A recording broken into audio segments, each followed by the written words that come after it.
তাহলে আপনি প্যাক করবেন না অত সময়? না না না, ওই আপনি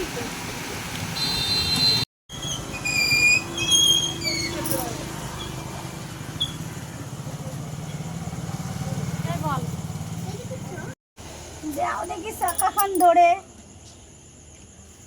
আজকে আমরা এসেছি আমাদের মাতৃ প্রতিমার, আমরা প্রথম আজকে মাকে নিয়ে যাওয়ার জন্য অ্যাডভান্স করলাম এবং তারপরে এই শাখা এনেছি মাকে, যাতে শাখাটা পরানো হয়। এবার দুর্গাপূজায় আমরা মাকে একদম শঙ্খের শাখা দিতে চাইছিলাম, তাই সকলে মিলে আমরা সঞ্চারী মহিলা সমিতির থেকে আজকে শাখা মাকে দিতে আসলাম।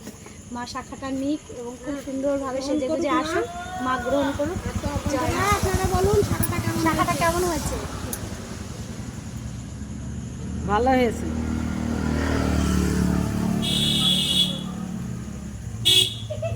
আমাদের বড় পাল বলে দিয়ে ভালো বলে ভালো। ভালো বলবো না? মায়ের কপাল পর্যন্ত তো আমার হাতে ওখানটা চুল নিয়ে আসো, ওখানটাতে চুল নাও না, ওইটা চুল আছে। চুলটাই হয়ে যাবে। চুলটা নিলে হয়ে যাবে। ধরে রাখো। হাতেই ঠেকিয়ে দে পিউরি, কপালে ঠেকিয়ে হাতে। হ্যাঁ এই